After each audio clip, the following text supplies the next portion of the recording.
No, Winston, no. I filmed right here so that you could see Winston, and he just left 2 seconds in. That's really rude of him. I'm so sorry to you. I have 10 recommendations for books that you can read before the end of the year if you are just trying to look for some shorter books so you're not rushed to get something done, if you're trying to hit a specific goal for the year, or if you just want some good books. So here's 10. 5 horror and 5 thrillers that I think you should check out. All of these books are 4 and 5 stars. Some of them were favorites from last year. Some are books this year that I read and really enjoyed, but they're not going to be on my favorites list, so I wanted to still talk to you about them because I think they're still worth it. There is one book that will be on my favorites list, and I did decide to include because it is a holiday book, so if you're looking for that, I wanted to give you enough time to get your hands on a copy. So I'll start with that one. That is Candy Cane Kills by Brian McCauley. This is a slasher novella, and if you like this one, it happens to have a sequel. I really enjoyed both of these. I gave Candy Cane Kills 5 stars and Candy Cane Kills again 4 stars. So in this, we are following a family who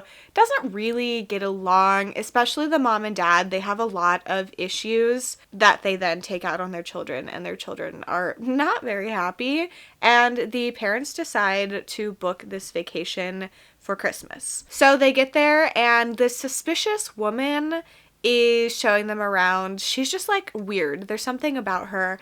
And then they are at the local diner, and there's somebody there that's like, oh, there was this horrific thing that happened where you're staying, and people are shocked that it's a rental house now. Those were not the exact words.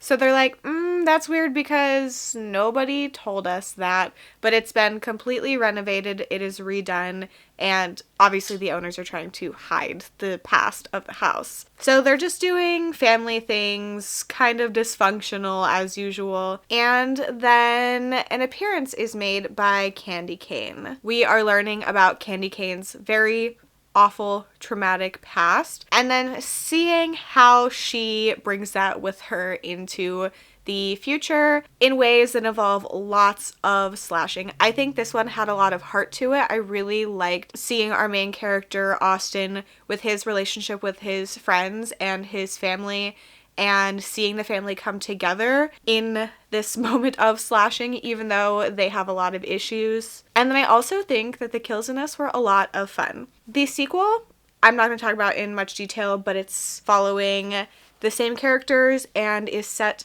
in a church. And the town has to pay for hiding secrets. So there's a bonus recommendation for you. We will continue with horror. I have one more winter book. This is Where We Talk Things Out by Caitlin Marceau. This is another novella. I actually met her at an event and got my copy signed. So we're following Miller, and she is estranged from her mother, and her soon-to-be wife are planning their wedding, and Miller decides that she doesn't want to have this relationship the way that it is with her mom going into this new part of her life. Her father has recently passed away, and she decides that she's going to give her mom one last chance and go on this trip with her.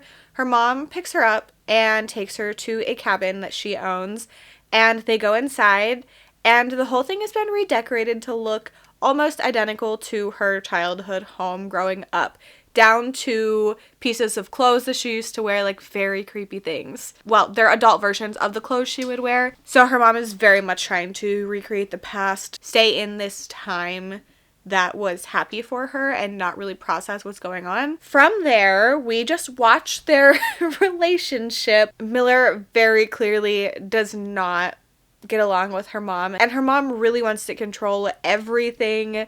I was so stressed. This mom, oh my god. I was on the edge of my seat the entire time. This is very fast paced. They end up getting snowed into this cabin, so there's that element. Miller doesn't have a car. So intense. Another great read for the season. Next up is Sour Candy by Keelan Patrick Burke, another novella. We are following this man, Phil, and he's in a grocery store just minding his business when he looks over, and this kid that is misbehaving decides to pick up all this candy and just shove it in his mouth. And then he's like, that's really weird. And then he leaves, and then he witnesses a car crash, and it happens to be the woman, but the kid isn't with her. And he's like, where did the kid go? Somebody needs to help him. And then the kid shows up in his life saying, "You're my dad. You've always been my dad. Why are you acting like this?" And he is so confused. He kind of lets this kid do whatever he wants because he doesn't know what to do with him. And then Phil starts to have his own issues, kind of questioning things. This is a weird one. It's weird, but it's so much fun. Definitely a quick read. Stay on the Line by Clay McLeod Chapman. This is a very, very short one because there is also some artwork in here. So in this, we are following a coastal town that has just been hit with a hurricane, and there were some community members that didn't make it. A lot of their town was destroyed, but left standing in the center of this wreckage is an old phone booth. It previously didn't work, but now it does. These people who are grieving their town members, their family members, are able to go into this phone booth and pick up, and somebody that they have lost is on the line. At first, it seems like this miracle that has happened, and then things start to get more sinister. The phone booth starts ringing on its own. People from out of town have heard about this and are showing up, and things within the phone booth are not going very well. Very heavily centers around grief, and it's one that I think is worth a read. And the last horror book I have is Dear Laura by Gemma Amor. Once again, a novella. This is following Laura. She is a kid, and every year on her birthday, she gets a letter from a stranger. When she was really young, her best friend Bobby went missing, and the stranger has been in contact with her since then, claiming that he knows where he is, and that the only way to keep Bobby safe is to keep in contact with him through these letters. He writes to her, and then she's supposed to do something for him or give him something. These requests start to get more personal, more disturbing, more inappropriate as it goes. But she doesn't want to cut him off because she is convinced that if she does, then Bobby is completely gone. These letters are really, really messing with her though, and we are watching that impact on her. I really enjoyed this one. It kind of reminded me of Pen Pal by Dathan Auerbach, which I did like more than this one, but this is such a quick read and it's very engaging. Now onto thrillers. I'll start with the one that I read last year. The other 4 I've read this year. These are definitely longer than the horror books. Thrillers in general are just a little bit longer. I feel like there's not as many novellas as there are in horror, but these are all around 300 pages. So the first one I have is Strange Sally Diamond by Liz Nugent. I don't quite know how to categorize it, but I would say the broad overall genre is thriller. So we are following Sally Diamond, and she is known to be strange.